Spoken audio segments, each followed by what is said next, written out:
get going. So let's have a word of prayer. If you'll bow your heads with me. Dear Heavenly Father, Lord, I just thank you and praise you so much for all these good things that you give us and provide for us in your nature, the herbs, the plants, the fresh air, the water, all these things that are for our benefit, for our use, for our health, and for our well-being, Lord. I pray that you bless us today and tonight, and may these remedies be a blessing. I pray this in Jesus' name. Amen. All right, so the first item that we're going to be talking about today is one that I've had recent personal experience with, and I can tell you that it works amazingly, and that is castor oil. Who here has heard of castor oil, has ever used castor oil? Mom making drinks there for Taco Bell. Okay, so castor oil, I never really recommend you drink it. Right. It'll run right through you. When I do midwifery care and the labor is stalling, sometimes we will give a mother a spoonful of castor oil. And what that does is it does get you moving, but because it kind of helps everything contract. Your intestines, your stomach, everything kind of gets moving more, and it pushes things out, and so it encourages that movement. But normally I would never tell anyone to drink this. Castor oil is to be, yeah, that is a punishment, yes. So castor oil is to be used topically. This is the brand I currently have, but there are many really good castor oil brands. It doesn't have to be any specific one. This one is a cold pressed castor oil. And castor oil is not a poultice, so I know the thing for tonight said poultices, but we're doing poultices and compresses. Castor oil is a compress. And so here I have it.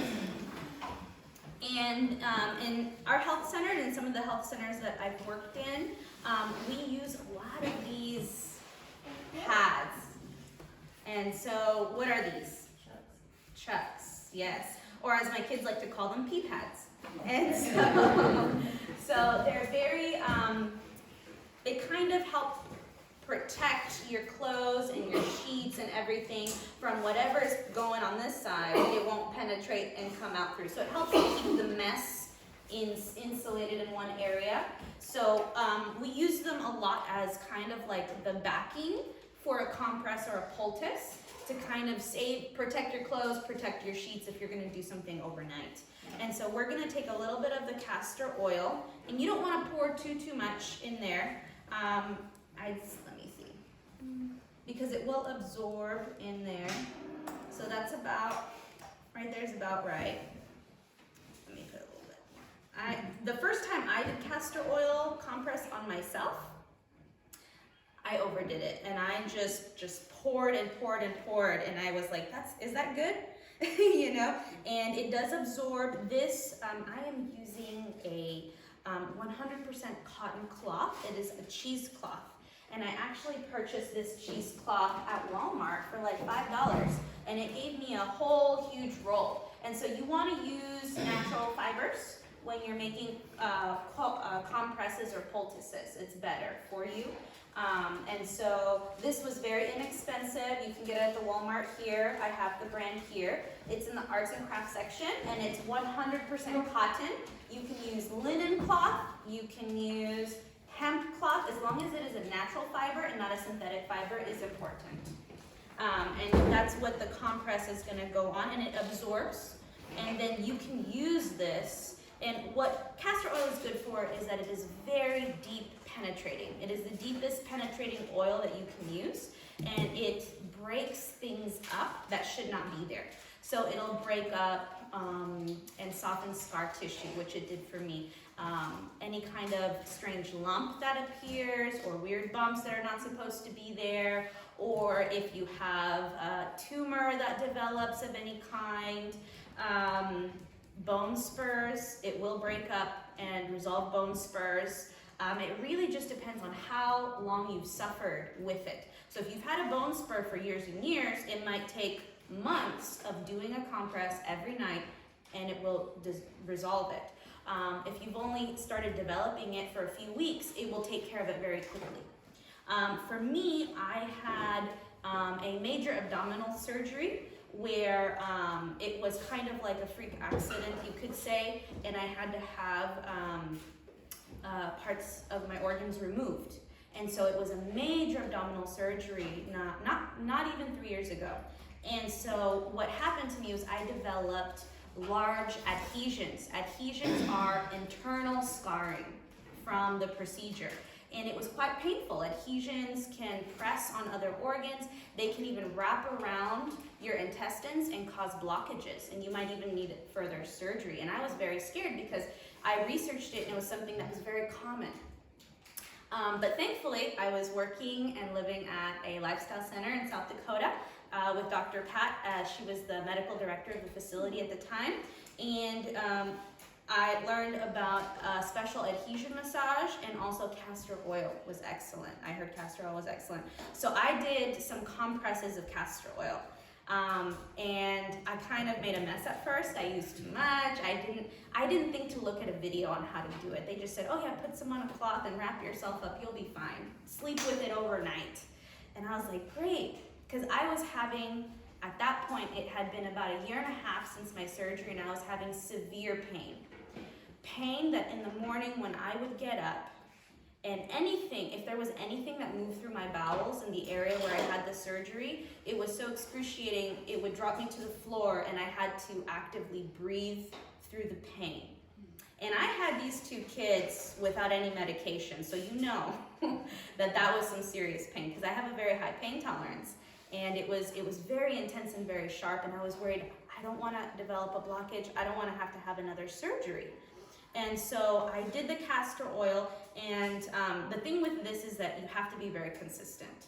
I have to go back and do it again because I was not very consistent myself. I only did it a few times. But let me tell you, from having pain every single day, that would be so sharp, and I would have to stop what I was doing for several minutes, and then it took me time to recover from the pain, to I'll have minimal discomfort and pain every once in a while. Every few weeks I might have a little bit of discomfort, and I'm like, oh, that's not good, you know, I might need to do some more castor oil. So it's just been a huge difference, and I only did a few compresses. Granted, my adhesions were relatively new. So if you have some old scar tissue in a surgery or in an accident that caused you discomfort, that area causes you discomfort, you can do castor oil. And like I said, it is good for tumors, for all kinds of things. It's good for any kind of intestinal issues that you may be having, polyps, fibroids, cysts, anything like that. It will help tremendously. Of course, if you keep doing certain things, like let's say for me, I also, when I was very young, I had cysts on my ovaries, and that was because I was eating a very wheat and dairy heavy diet. I was eating white breads and white pastas, and I was eating cheese. I wasn't drinking milk, but I was eating cheese. And that inflammation caused me to develop cysts. Well, I quit eating that way, and within a month my cysts were gone. They dissolved. So the castor oil will help dissolve your cysts, but if you keep doing the things that cause the cysts, they're going to keep coming back. And so we have to, you know, the 8 laws of health, incorporating all of that is very, very important if you don't want it to become a reoccurring issue. You know, we don't want this to be a Band-Aid. We want this to be, oh, I had this accident, this happened, we take care of it, and it's gone. It's taken care of. So this will be good. And this you can use over and over and over again. Every day for about a month is good if you're using it every single day. This same one. So you can put it on, a leg, a knee. You can make it smaller if you just have a small area, you know, you need it on. Or you can make it bigger if you have a bigger area you need it on. This is a good size for like an abdominal one, but obviously I'm small. So, you know, if you need to make it bigger, you can. And then you just, when you wake up in the morning, you fold it in half and you slide it in a handy dandy Ziploc bag, and you just set it aside on your nightstand or in a cupboard until the next night.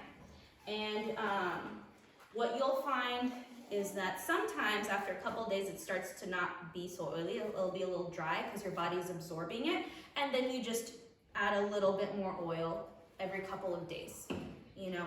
And so, and then after the month, you can discard it. It'll be very well soaked by then. Very well soaked by then, but you can discard it after then. And the reason you can use it over and over is because castor oil does not draw or absorb any toxins from your body. It penetrates and your body uses the castor oil. Okay, so you can keep using the same cloth. And so the castor oil is really, really good. So we will be using this later. None of this will go to waste, hopefully. Okay, so the next remedy we're going to be talking about is onion. The wonderful onion. This beautiful thing I've been using as a natural remedy since I was a child because of my grandmother. She would put it on my wounds, she would put it on my chest, she would put it on my feet, she'd put it in my ears, she'd put onion everywhere. And it was amazing, it really did work. It really did help quite a bit.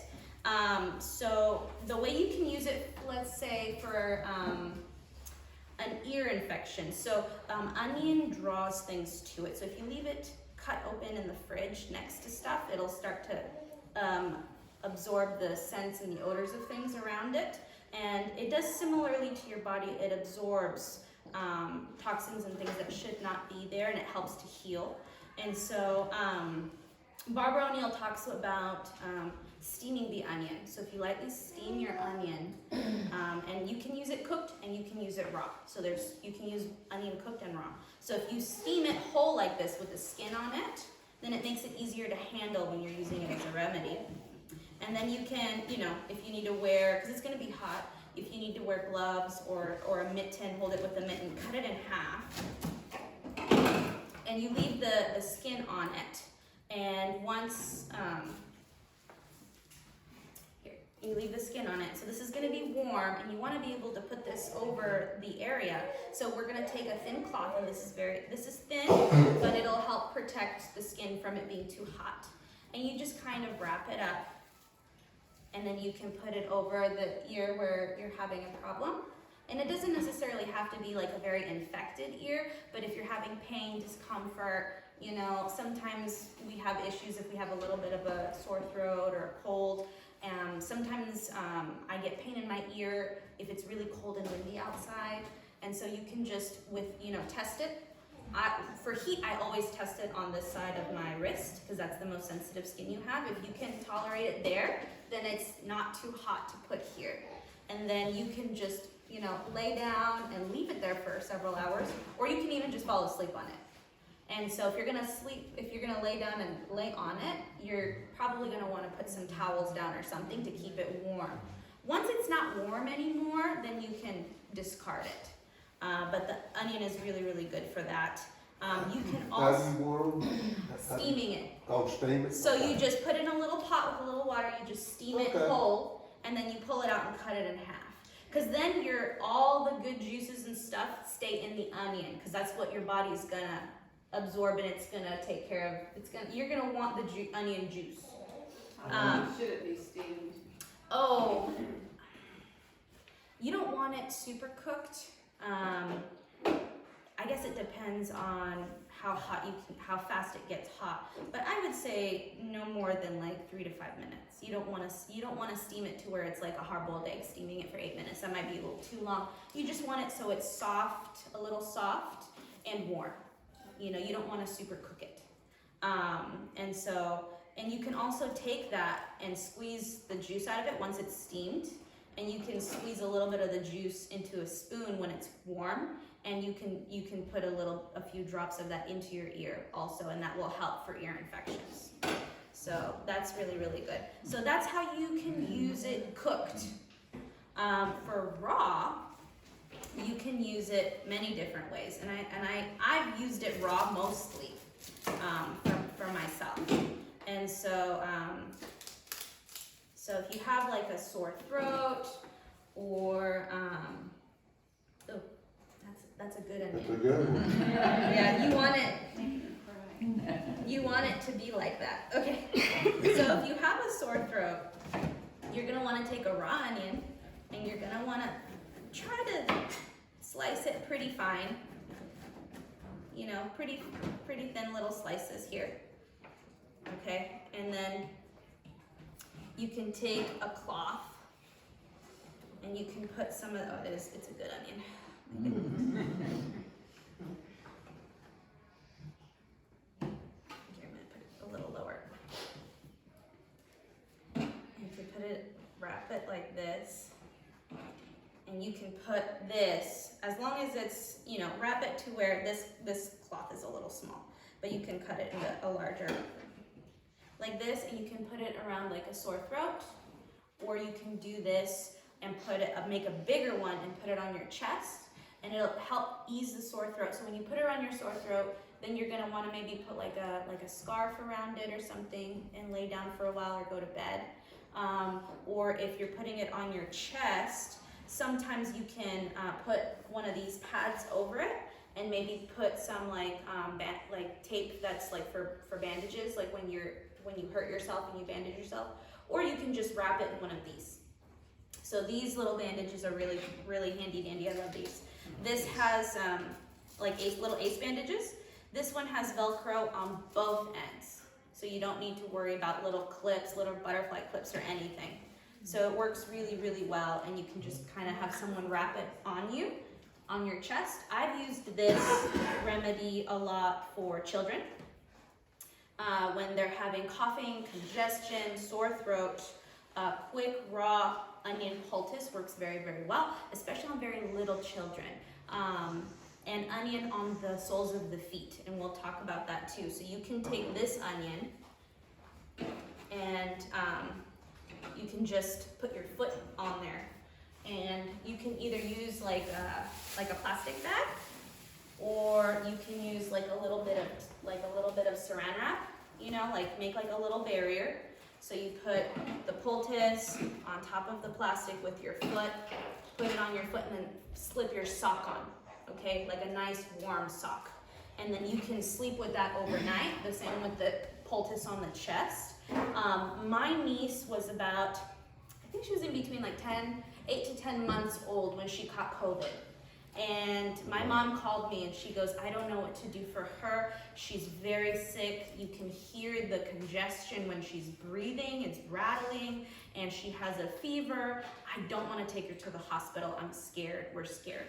And I said, do the onion on her chest and on her feet. So your feet have the largest pores on your body, or on the soles of your feet. And so when you put this on your feet, the medicinal properties of the onion are going to get into the baby's bloodstream very quickly, and it circulates, your blood circulates throughout your whole body in about a minute. So it's gonna start working fairly quickly. And she did that for her for 2 nights, and she never had to go to the hospital, she never had to take antibiotics. She got well. So good, so good. God is so good. So those are some of the ways to use onion. Another way to use onion is you can make a cough syrup with onion. And we used this just earlier this year. We made some of this cough syrup because we did catch, we didn't know if it was COVID or the flu or what it was, but we all got sick at the beginning of the year. We had just moved to Arkansas, and it was just, we were all over the place traveling, and so Dr. Pat was like, we're gonna make, onion cough syrup. I was like, wonderful, I'm gonna drink it. And so you chop up a really spicy onion, one that, a nice white onion that when you cut it makes your eyes water, and you put it in a jar, preferably a jar you can seal, and then we're gonna put some nice raw honey in it. And I'm doing this one now because in a little while you'll get to see how this changes. A little bit more onion, a little bit more honey. And you would think this would be disgusting, but I actually really like it. I think it tastes really good. It's just, you have to, don't knock it till you try it, So, and this will really help as a cough suppressant, and you can use it in conjunction with the onion on your feet and the onion on your chest or your throat, and drink a couple tablespoons of this if you're coughing, and you can go to bed like that.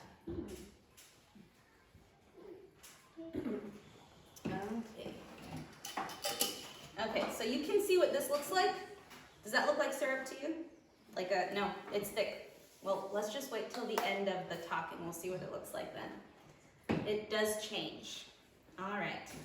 Let me put my onion friend away.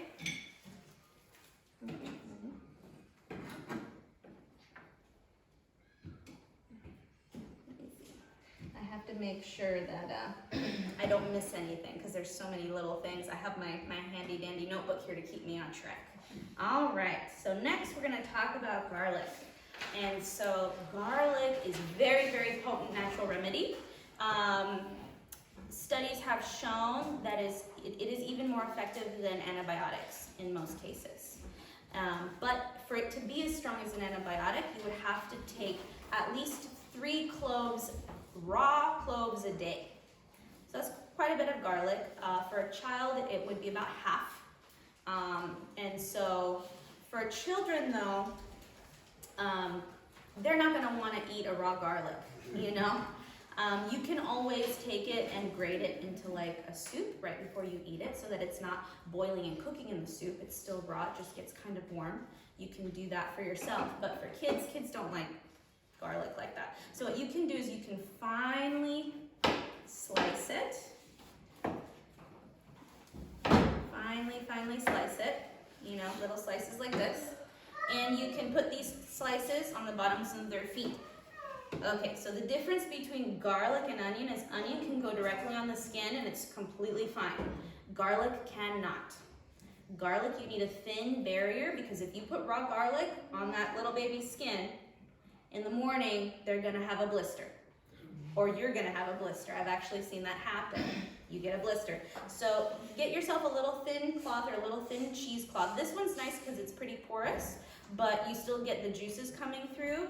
And you put the thin garlic here, and you just put that little baby's foot on there, and put their sock on, and you just let them go about their day. Within a few minutes, you'll be able to smell the garlic on them because it gets in their system, and it's going to be really, really good for them. And so that's a good way to get that raw garlic for the kids. But you know, for you too, you can too. That's a really, really good way. So try to do the 3 garlics a day. One of the ways to get in the raw garlic if you're very sick, and this is not a poultice or a compress, it's more like the syrup. It's called a flu bomb. And have you heard of the flu bomb? Flu bombs are amazing. You'll feel like you're a fire-breathing dragon if you drink it. I felt like I was one of those old-timey cartoons with steam coming out of my ears when I drank the flu bomb. But let me tell you, it really helps you get well soon. You feel really, really good. And so I'm gonna give you all the recipe right now for those who wanna write it down. I don't have a handout today, but I will bring one for this demonstration tomorrow if you're gonna be here tomorrow. If not, I will have extras on Sabbath if you're here on Sabbath. So you take garlic, and with garlic, you're gonna wanna do as much as you can handle, okay? So as much spice of the garlic as you can handle. Usually some people can do 1 small clove, some people can do 2, but that's kind of hard. I can't really handle more than 1 clove myself, but I'm a wimp when it comes to spicy things. And so you just grate it really fine, and you can get a little handheld grater, or you can do one of these graters. It's either way is fine, and just grate the whole thing, and you put it in a cup. And then you're gonna get ginger. Where's my ginger? Right here. There it is. So you get ginger, and you get a little bit of ginger, and you do the same thing. You grate, about 1/4 of a teaspoon of ginger. And this is for 1 serving for you. So about 1/4 of a teaspoon of ginger, you grate it, and then you're gonna want to add 1 drop of either eucalyptus oil, or if you don't have that, you can use tea tree oil. 1 drop, because these are very, very strong, so you don't need any more than a drop. And if you accidentally do 2 drops, then just double the recipe, because it's gonna be, so you're not gonna want more than 1 drop. The next thing is you're gonna want to add cayenne pepper. And cayenne pepper, it's to taste, you could say. It's as much as you can tolerate. Some people can only do a dash. Others can do a little bit more. Some people have a very high heat tolerance and can do, you know, half a teaspoon. I can't imagine that. For me, it's a dash, maybe 2 little dashes. And then you're gonna want the juice of 1 entire lemon, 1 whole lemon, and 1 teaspoon of honey, 1 teaspoon of honey, and about a half a cup of water. And so the way we do is we kind of make it like a tea, and we mix it all together with a warm cup of water, and we let it sit for a while, mix it really good, strain it, and then we set it aside, and then I'll come and I'll be like, you know, I feel like I need a flu bomb, and I'll just take like a shot of it, you know, and whoo, you can feel the sickness fleeing from you if you take it. But it's really, really good, and that's a good way to get your garlic and your ginger. And garlic, I wrote it down because I knew I was gonna forget things because it's so much information. So garlic is a natural antibiotic. It is also antifungal and anti-yeast. So if you have a, antiviral as well, yes. So it's good for bacterial infections, viral infections. If you have like candida and things like that, it's good for all those things to take it orally. You can also make, I'll make like a onion, garlic, ginger tea.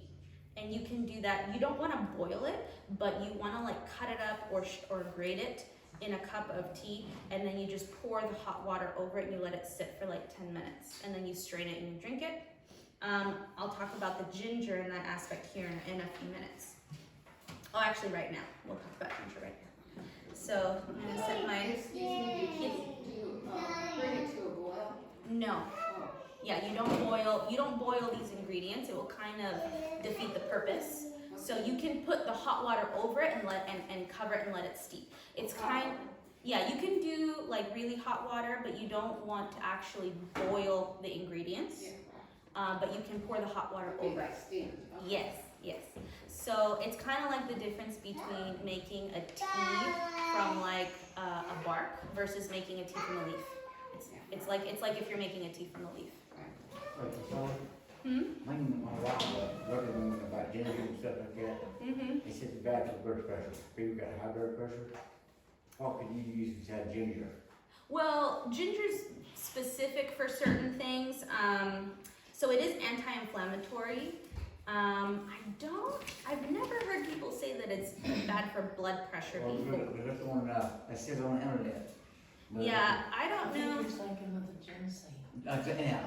second. I'm sorry. It was ginseng? Ginseng. Okay, because I was about to say, I don't think ginger is bad for blood. If anything, it's the opposite. It'd be good for your blood pressure because ginger is highly anti-inflammatory, and if you can bring those inflammatory markers down in any way, that's going to help.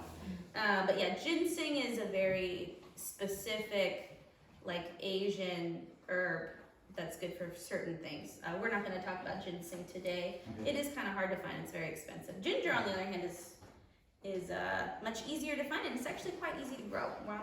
Me and Pat are growing some right now. We're growing our own ginger and turmeric in pots right now. Okay, so ginger, it is really good for nausea. So if you have nausea, a lot of the little over-the-counter things for nausea have ginger in them already because we know it's good for nausea. You can make yourself a warm ginger tea. If someone's been outside and they've gotten chilled and they're just like, oh, I'm cold on the inside and I can't warm up, make them a little bit of ginger tea. Just grate the ginger and pour the hot water over it for a few minutes, and then give them, strain it and then give it to them. They'll warm up very quickly internally. Cayenne also does that, but it's not as pleasant as a nice warm ginger tea. So, yes, so that's a really, really good one. It's good for nausea and internal inflammation. Also, ginger is amazing for joint pain. I use it externally. I used it one time for my toe, actually. I was walking and I don't know what I did, but I sprained one of my toes. It wasn't my big toe, it was the one next to it. And it swelled. The toe got really swollen and I couldn't bend it. It hurt to bend it. And so I was like, oh man, I need to do something. Ginger was one of the things that I used for it. And so what you can do is you can just, grate some ginger.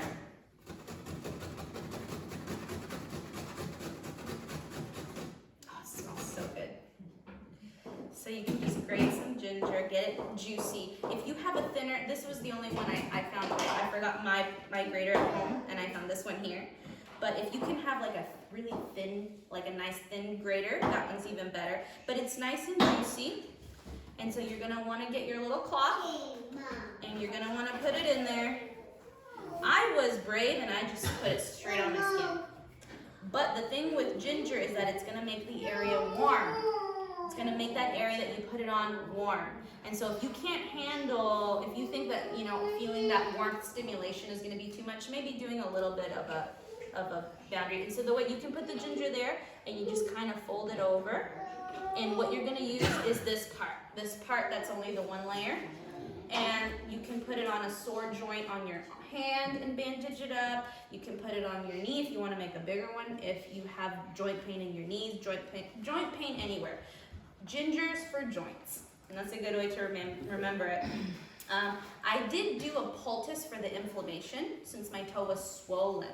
So we'll talk about that here in a minute. The next one is the potato. I did a potato poultice first for the swelling. And after 2 days, the swelling was, well, actually after 2 poultices, the swelling was gone. And then I did the ginger to heal the inflammation inside of the joint because the swelling was gone, but I still couldn't bend my toe.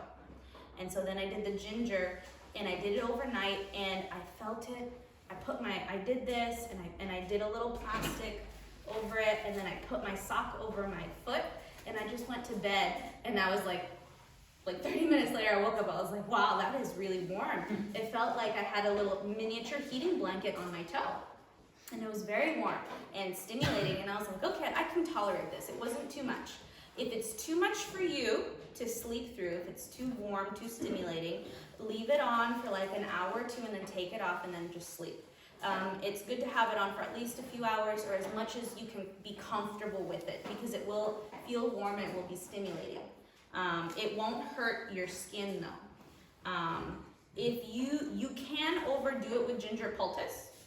So let's say you have a swollen joint, a swollen elbow, like not swollen, like tennis elbow, your elbow hurts. You can do the ginger on there and wrap it up. But I wouldn't do it all night and then another one all day and then another one all night because then you're gonna really irritate the skin. And your skin's gonna get really red, and that's because it's drawing all this inflammation out of your joint, and now that inflammation's on your skin. And so if you have that, you do the ginger, and then maybe you can do a potato poultice, or even some cabbage, and that's gonna take care of the swelling and the inflammation on the surface. Yes? What if you have a herniated disc? Oh, ginger's good for that. I remember I was just listening to Barbara O'Neill talk on natural remedies, and she did say that ginger was good for sore back and spinal pain. So you can use the ginger there too.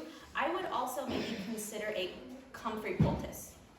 So I wasn't doing comfrey today, but we grow it at our center. We have a patch of comfrey growing, but you don't have to buy it fresh. It works just fine if you buy it dry.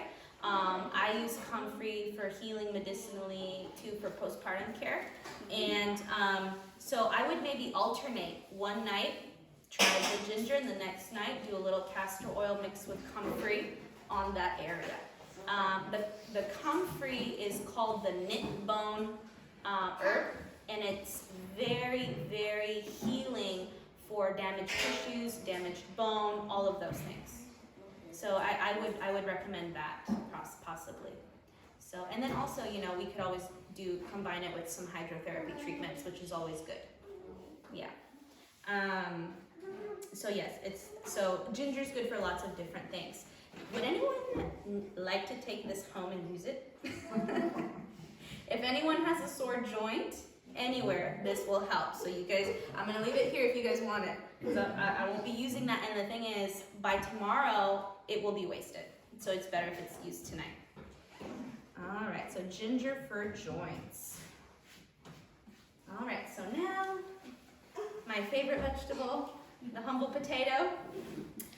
Potato is really good for inflammation in your tissues, in your muscles and in your tissues. So ginger for your joints, but if you like you run into a wall and you get bruised and swollen, potato's pretty good for that. Potato and cabbage are almost equally good, but the way you make the potato poultice is similar to the ginger poultice, where you just kind of shred it.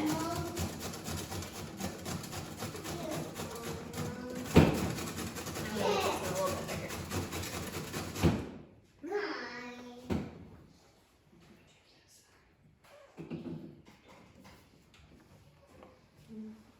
Let's see. Let's use this one. You just kind of shred it, and again, I did the potato on my foot first because it was swollen, and I just put it in there straight on the skin and wrapped it up. It was a mess. And in the morning, trying to clean the potato off of my foot was a mess. So having the cheesecloth, it's very porous, and the juices and the benefits of the potato seep through very easily. So you just put the potato there, and you're just gonna fold it up like we did the ginger, and then you can put this, and you can kind of see the juice already seeping through. You can kind of see the juice already coming through. You can put this anywhere where you have any kind of inflammation or swelling. Sometimes, like if you run into something, you get something swollen, or sometimes you just wake up and something is swollen and you don't know why it's swollen, you know. So potato's really good for that. I've used it several times. Also, potato's really good for any kind of swelling or redness in your eyes. And it's very gentle, and you can just kind of, the way I did it before, I had like a sty, and I basically felt like I was at the spa. I just kind of put the potato over my eye. But you can make yourself a little mini poultice and put it over your eye, and it's gonna feel very cool, very soothing, and it will draw the swelling out of your eye, or even the infection out of your eye. And so I have used this before for a sty, and it did help quite a bit. Is that what on stone grooves? Was that on stone grooves? Stone like a Stone bruise, like a, Yeah, like when you step on something wrong and you feel it for quite a few days. oh yeah, you can definitely use it. So what I would do maybe is, because sometimes if you step on something really hard, your bone is actually probably a little sore too. Yeah. So I would maybe alternate between potato and ginger in that case. Well, the kind of since I went across the spur, when the bone went to the heel. If you have a bone spur, then yeah. do castor oil. Castor oil for bone spur. And then if you have any swelling in the tissues around the spur, then you can do a potato poultice and kind of alternate. Okay. But for bone spurs, definitely the castor oil. And you can make yourself a little poultice like this with the tissue and, the cotton cloth, and then just have that little plastic, and you put that on your foot and you slip on your sock, and you can just sleep with it like that. Okay. But if it's bone spur and if you've had it for a long time, you're gonna wanna do this for a month or two, Yeah. even 3. I started working with 5 months ago, and it started on about 3 months. Oh, I yeah. hung around for a long time. I finally got trying to cut it up on itself. Yeah. It was painful, it was really painful. Yeah, they're very painful. But yeah, the thing with these is consistency. Sometimes if it's something that happened immediately and you put a poultice on it or a compress on it, it resolves itself fairly quickly. But if it's an issue that you've had for a long time, you have to use it for a long time and be consistent with it. Obviously, if you have an injury and it's really serious, you're gonna wanna go to the doctor, if you're bleeding profusely or something like that. But yes. Yeah, what if you have a bone spur in your gums? I had that, and I didn't know that you could have that, but I did. After they pulled my teeth out. Pulled your teeth. Where is it on one side? It's not now, but it was up Up here. here. Yeah, you can do the castor oil on your cheek. It's very gentle. Oh, on the outside of your skin. Yes, it'll Okay. penetrate, yeah. So with castor oil is that it will go up and break things up, but it won't hurt things that are supposed to be there. And so you can put it anywhere really.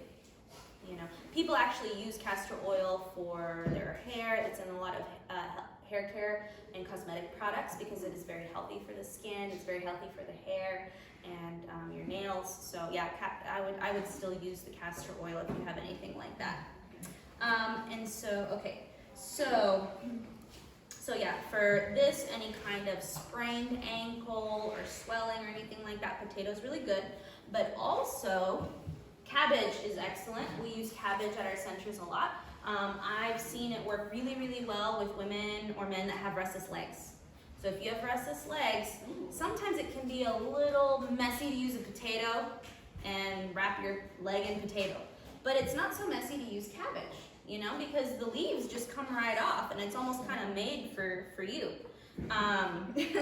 But what you want to do with the cabbage is you just get a nice cabbage and you peel, you know, a couple of whole leaves off, enough to cover the area that you're having a problem with, wherever it's swollen or if you are having restless legs. And so you just kind of peel it off. And what we do, this one got a little wilty because I peeled it earlier. What you're gonna wanna do is you're gonna grab your rolling pin and you're gonna wanna crush it. And you just, oh, it's satisfying, you know? And you're gonna wanna crush all the parts of it. And crush it to where it's like juicy, you know? Once it's like that, I didn't crush it long enough right now, I would have kept going and I would have a bigger cutting board and just kept crushing it. Then you just put it on the area that is affected. And so you just, you know, you just wrap it around your leg with this. Sometimes you'll need more than one. You know, you have that one here, you have another one there, and you just wrap it around. And it'll wrap around your whole arm. Oh, it already feels like cold. It's nice and cool and soothing. And then these are amazing. You can take one of these, and it's like a little saran wrap thing, and you can just wrap it around yourself, and it'll stay all night. Of course, if you don't have one of those, just using some normal saran wrap to wrap it is fine, or an ace bandage. I would recommend doing a layer of plastic to keep the juices kind of in there so that it doesn't seep into your bandage. But you can still like secure it with a bandage if you need to. And I would do this, like if you do have restless legs, I would do this every night for several days, if not weeks, and you will see a difference. You will feel a difference. And it feels very soothing. It's very, very nice. And we've done this for several patients. You have it on all night for how many days? Usually when patients come, they'll be there from 10 days to 21 days. And so it really just depends how long they need it for. You really have to listen to your body when it tells you I'm good now, or I need a little bit more, or ooh, this really isn't doing anything, let me try something else, you know? Because a lot of these compresses and poultices are good for a variety of things, and maybe you want to alternate. Maybe try one night, try another night, try another one a different night, and see how you feel. Of course, if you have a very specific issue, certain ones are very good for specific issues. Is that considered a poultice then? I guess. A poultice. Yeah, the cabbage. I use cabbage in midwifery for when women want to stop their milk supply, because it is anti-inflammatory. It will help to decrease the milk supply and decrease the swelling in the breasts when mothers get their milk in. And so midwives use it all the time for swelling. Also for mastitis infections. If you feel it coming on hot. So what are the signs of swelling? Do we remember what some of the signs of swelling are? Pain, redness, heat, and what is it? Swelling. Yeah, so it gets a little elevated, it gets a little red, it's hot to the touch, there's pain. Sometimes there's just pain, but if you touch it, there's pain. And so putting some cabbage on the area, it is helpful. Or potato, whichever one. But like I said, potato might be good for one area, and if you want like a no mess area, this is kind of perfect. You just stick it in your bra and you go about your day, you know? And so it works really, really well. Same with the castor oil. If you can find really good, they make excellent organic cotton sanitary napkins these days. And you can just put a little castor oil in there if you have a lump in your breast, stick that in your bra and wear it all day. It's very practical. So there's many different ways to go about that. Would the cabbage wrap help neuropathy? Oh, there was something. for that. I know there was one other thing for neuropathy.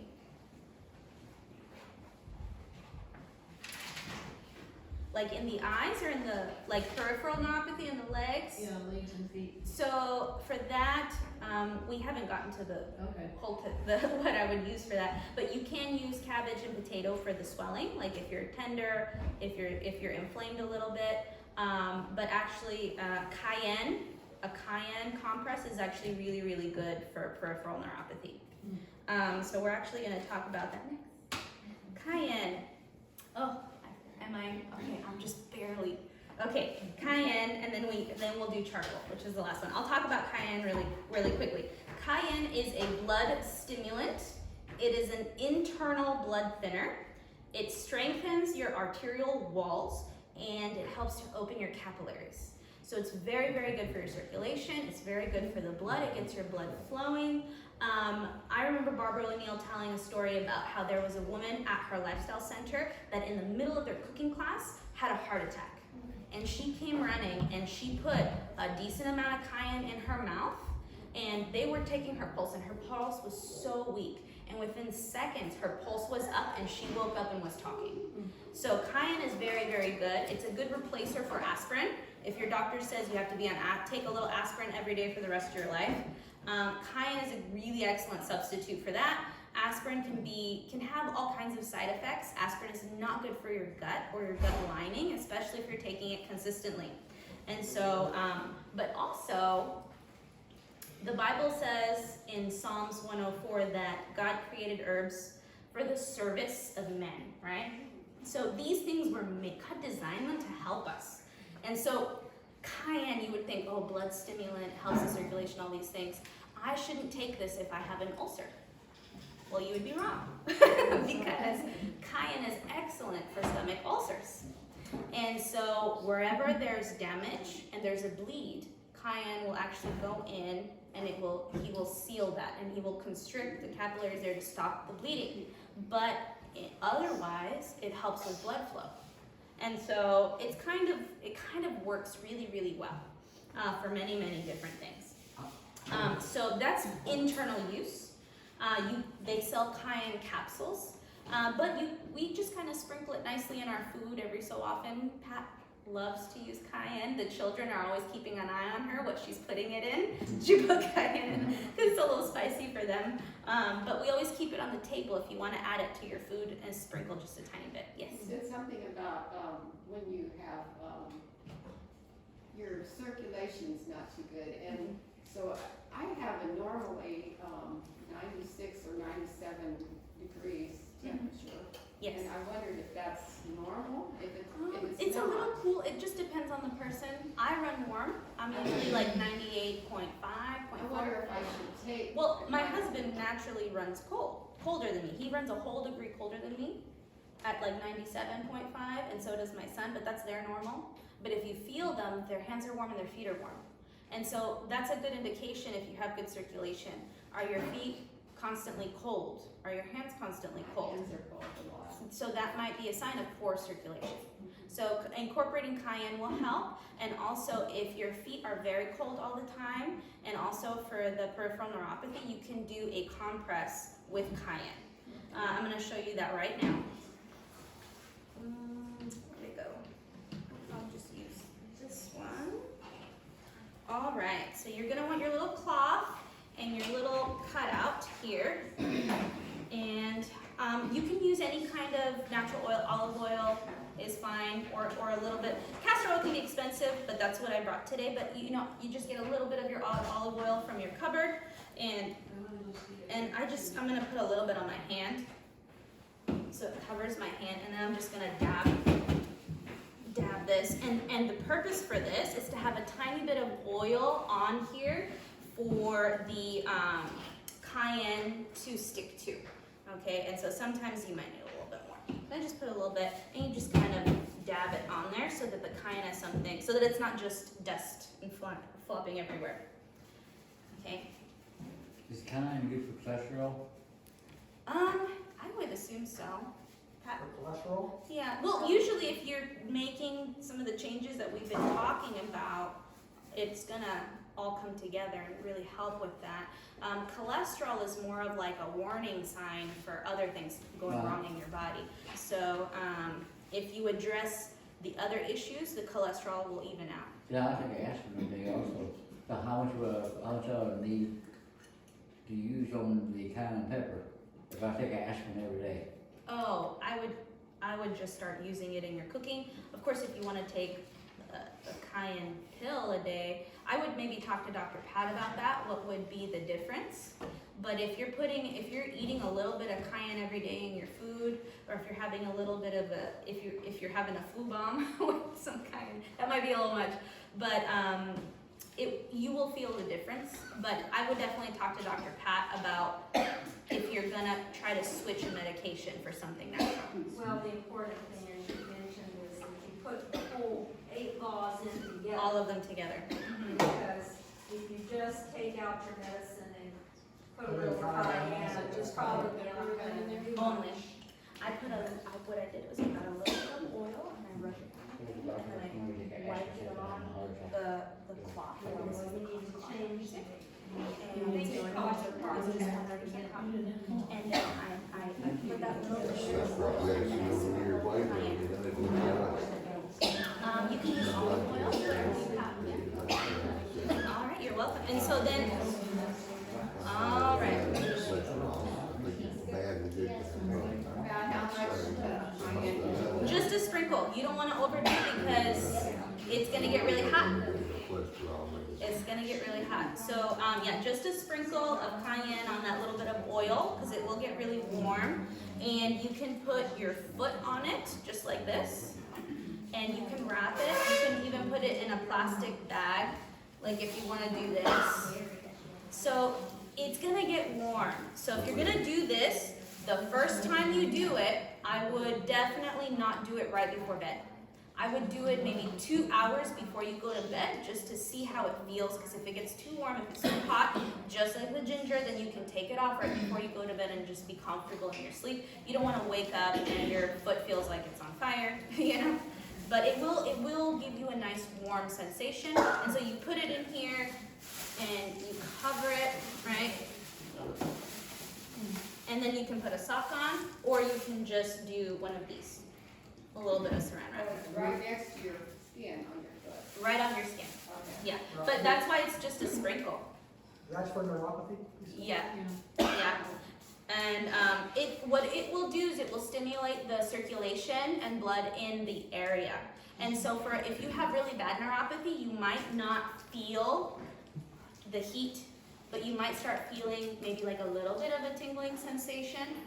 And then maybe if you do it another night, then you're gonna start feeling a little more, and then a little more. Of course, if it's getting to feel too hot, take it off. Listen to your body and how it feels. But that's good if you have cold feet and your circulation is not so good. So you stick it actually on the feet, not on the legs? It would be better on the feet because it's gonna stimulate the whole area going up and down. Okay. Yeah. Thank you. And it will get in your pores in your feet, and it'll help that whole area. And the foot actually has very thick skin down there, even though it has very large pores, and so it'll be less sensitive. It won't feel as hot as if you were to put it on other skin. Yeah. All right. Last but not least, definitely not least, is our charcoal. And charcoal, as many of you know, is excellent. People, when they travel, they take charcoal capsules with them in case they eat something that hurts their stomach. You can take a quick charcoal capsule. Charcoal adsorbs toxins, not absorbs, adsorbs. So it binds to the poison, and then it helps you pass it through. And so that way the poison or the toxin doesn't absorb into your body. And so if you look up like how charcoal works, it's really fascinating. But it has to be activated charcoal. It can't just be any charcoal. It has to be specifically activated charcoal to work in this way. And I'm going to show you how to do a charcoal poultice. And you can do charcoal internally. Of course, you can drink it in hospitals if you drink too much alcohol or accidentally eat something poisonous. My uncle, I don't know why he did this, but he ate a skullcap mushroom once. He thought my other uncle was growing it in his garden, and he just saw a little mushroom growing on the ground. He ate it, and he said it was delicious. And then he almost died. But thank God we were at my aunt's house, because my aunt is a nurse, and she knows that in case of any kind of toxicity, you ingest something bad, charcoal will save your life in that moment. So what she did is he started feeling sick, and his stomach started having all this pain. He's like, I don't know what's going on. He didn't bother to tell us he ate that mushroom. But she's like, okay, I'm gonna make you a glass of charcoal. And she went and she grabbed her charcoal, and it's just a powder, a little jar of powdered activated charcoal. And she put a few tablespoons of it in a glass of water, mixed it up, and he drank it down. I've done it many a time. Yeah, and when he got to the hospital, the doctors told him if you hadn't taken that charcoal, you'd be on a liver transplant list right now. And so it was very serious, and it saved his life and it saved his liver. Because what does the liver do?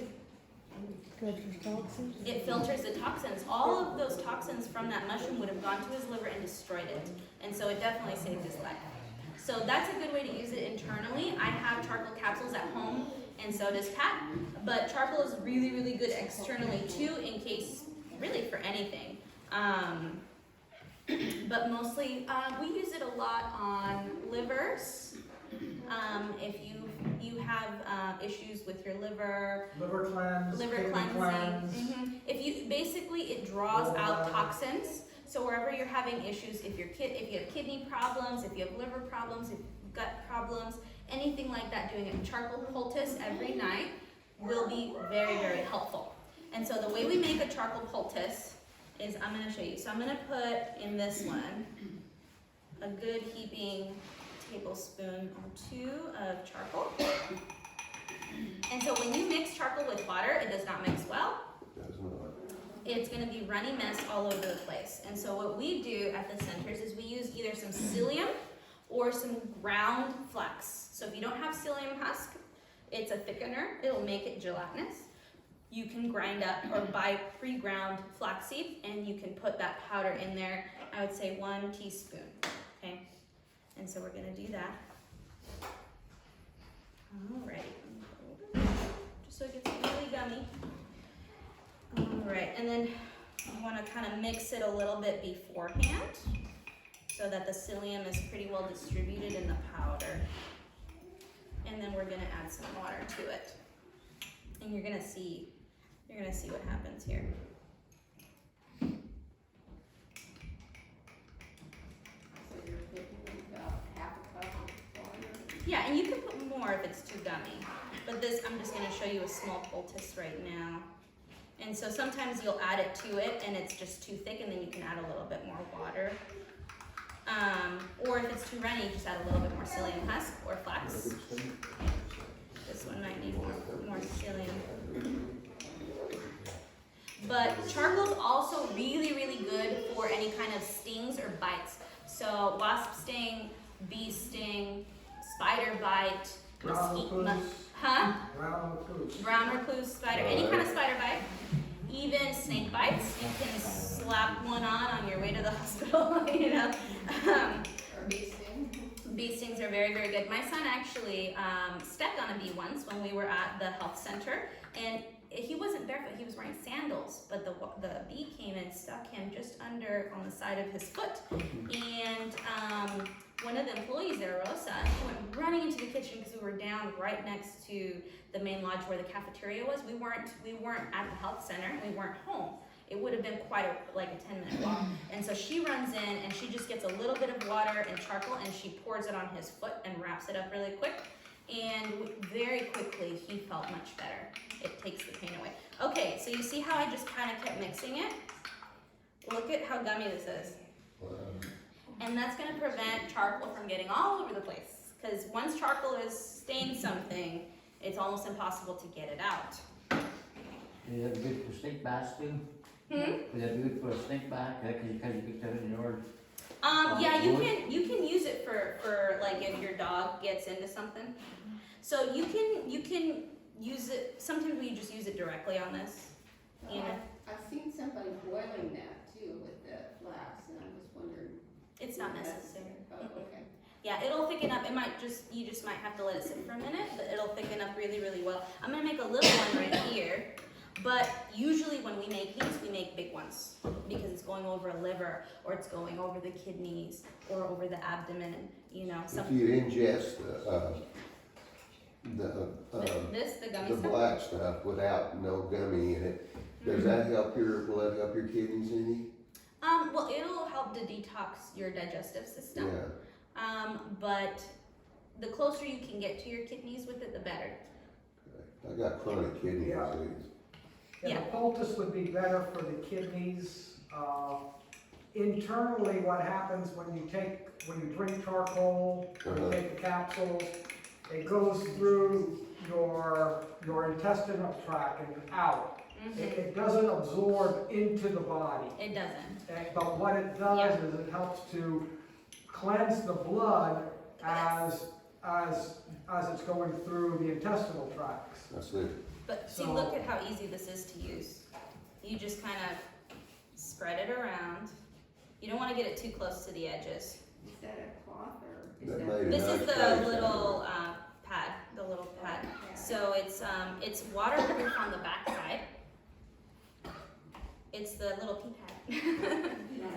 And so something like this would be good for just like one kidney, or you know, if it was a little bit bigger, you could still put it on. Like that's the right size for like my liver, or maybe yours. And what you can do with these is you can actually make them ahead of time, fold them in half like this, and put them in a Ziploc bag and put it in the refrigerator. Because we put the psyllium in there, this is a natural fiber. We don't want it going bad or getting moldy. So you can put it in the fridge. It's gonna be a little cold when you put it on, but then at night you can open it up. You just open it up and slap it on. And then I would recommend doing some kind of a plastic over it, that area. And then if you wanna wrap it on top of that, you can. You need to tape it. You need to Yeah, put tape. tape around the edges. The bandage, like that tape you would, for bandage tape, that's like not gonna harm your Right. skin. Yeah, cause it might spread out because it's gonna warm up with your body heat and things like that. It's similar for the castor oil, it'll warm up and kind of spread out. That's why if you saw when I poured the castor oil, I kind of just did it like in the center of it, because once you put it on your body, it'll get warm up and spread out. Will you have a sheet with that on it too, Yeah, that information? I'm gonna include, I have all my notes here, so I'm Because gonna I've never even heard of Sicilian. What do y'all use that for? psyllium husk, it's just a natural plant fiber, Oh, and it all it is a thickener. it's a thick one. That's all it is. So we use it only to thicken. Yeah. You can use it in your food too, because it is a very healthy fiber, plant fiber. Okay. You can put it in certain foods Breads, you to can make- thicken them. Yeah, You can make it, you can use it for baking breads and stuff. or Okay. waffles. It's like an egg substitute. Oh, I see. Yeah, it's a nice binder. So that's really nice. I had one testimony of a friend of ours, Adam, who's a medical missionary, that he did charcoal poultices on a gentleman who had kidney conditions, and that when he would help him with the poultices in the morning to remove them, because he had mobility issues, Yeah. he says that he could smell like urine in the poultice, that the poultice had drawn out from the kidneys. Wow. And so, I would definitely recommend you use them and you do them nightly for a while. I do need to do something. Mhm. First it started out with cysts on my kidneys, and then the last thing I got was a year or two since the cyst thing.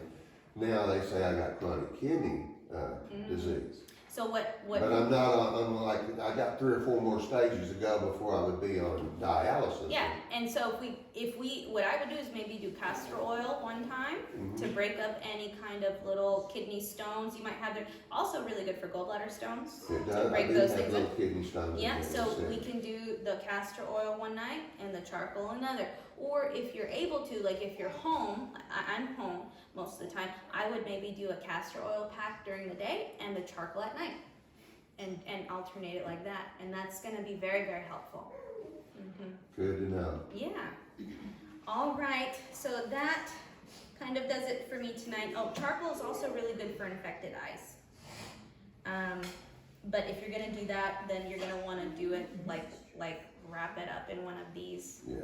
and put the gummy in here and put it, and then you can put on your eye. I did have a lady that she put a tiny bit of like the finest activated charcoal powder and water and mixed it, let it settle, and just that gray water, she would put drops of it in her eyes. And you can do that for any kind of eye issues or eye infections. Yes, Tim? Just also remember, the charcoal is really good at absorbing, adsorbing, like you said, that it binds to whatever it is. Mm-hmm. But that's also true of like your food in general. So Yes. you don't want to take your meal and then With take charcoal. charcoal right away, No. because it'll just defeat the purpose of whatever you just ate. Yeah. So you only use it On an empty stomach, or if you ate Or- something bad. if you ate something bad. Yeah. Yeah, You don't want to just take charcoal for the sake of taking charcoal. no, I've only took it a few times, and it's just because I had bad stomach ache, and Yeah.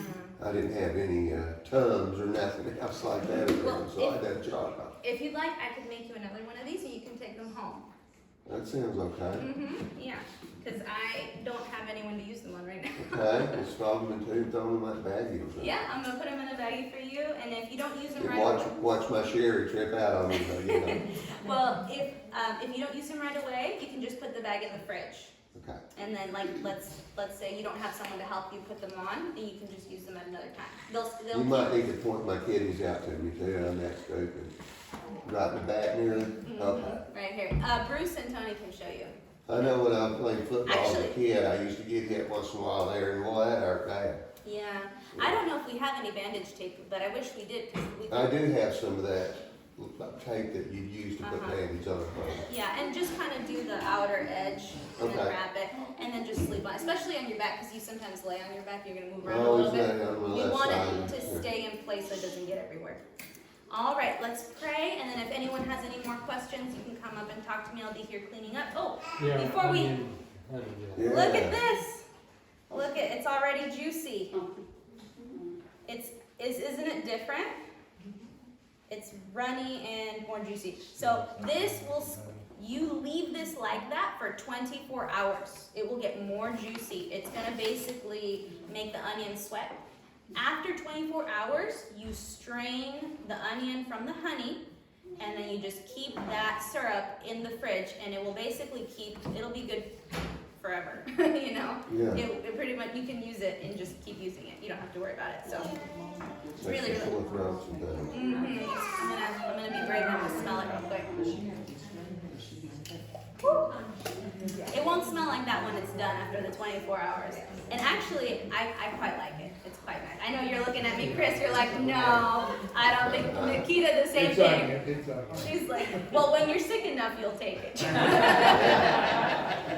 actually suggested it. No, I think it tastes really good. All right, let's bow our heads for prayer. Dear Heavenly Father, Lord, I just pray that tonight was a blessing and that you go with each and every one of us here tonight home, and may we have a good night and a safe drive home, Lord, and I pray that we see everyone here again tomorrow. All this I ask in Jesus' name, amen. Amen. All right.